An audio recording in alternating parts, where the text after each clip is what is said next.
In this video on simplifying, we're going to look at multiplying terms in algebra rather than just adding and subtracting like before. The key difference here is that we're not actually worried about like or unlike terms like we did before, because when you multiply or in fact divide, you can still combine everything together, whether it's a like or unlike term, as you'll see in a moment. We have here two expressions. One is simplified and one is not.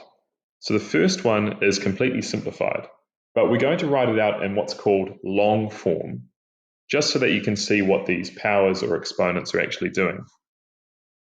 So in the first expression, we have a power of 3. Now that means that I can write this out as 5 times x, which is then multiplied by itself 3 times. Now this form here is definitely not simplified. In fact, it's the opposite of it. This form here is simplified. I'm writing it out in long form so that you can see what the powers are actually doing. In the second expression, we do need to simplify this. So let's write it out in long form first. Here we have 3 times x times x. That's then multiplied by 4 times x by itself 3 times. As you can see, it's quite confusing having the times symbol and also the variable x. So actually, when we completely simplify something, we don't actually write the times symbol or the division symbol in at all. You'll see that in a moment. Everything here is being multiplied together. So I'm going to start by multiplying the coefficients together. 3 times 4, as per usual, will be 12. That's our simplified coefficient, which will go in front of our fully simplified expression. We then have 5 x terms that are all being multiplied together. Now I know that the order isn't quite there, that they're all over the place.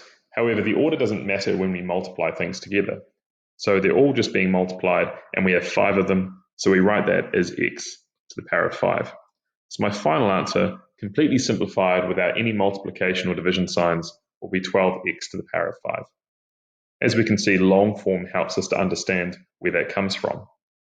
In reality, though, all that's happened is we've multiplied the 3 and the 4 over here together to make 12, and we've actually just added these two powers. 2 plus 3 makes 5. Let's look at these 3 problems here that progressively get more difficult. We'll start by writing them in long form.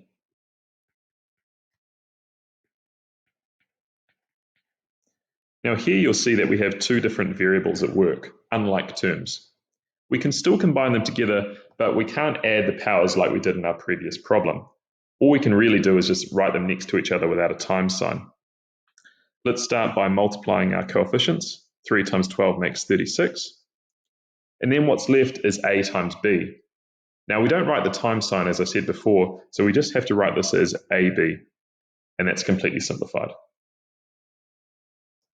The next one, we can probably do this without writing long form, as we can see that we're going to have x multiplied by itself 4 times, and then x multiplied by itself twice. The long form isn't really needed there. As we can see, there is just going to be 6 of them. So our final answer is x to the power of 6. For the last one, this is going to be 4 times x times y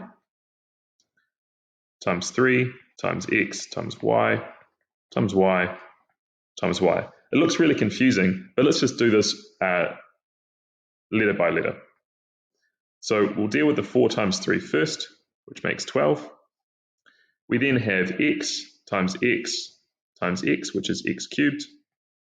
And then we have y times y, which makes y to the power of 4. And that's our fully simplified answer. If you just do it term by term, you deal with all the coefficients first and then all the variables, we can actually solve this in a nice, straightforward manner. Thanks for watching.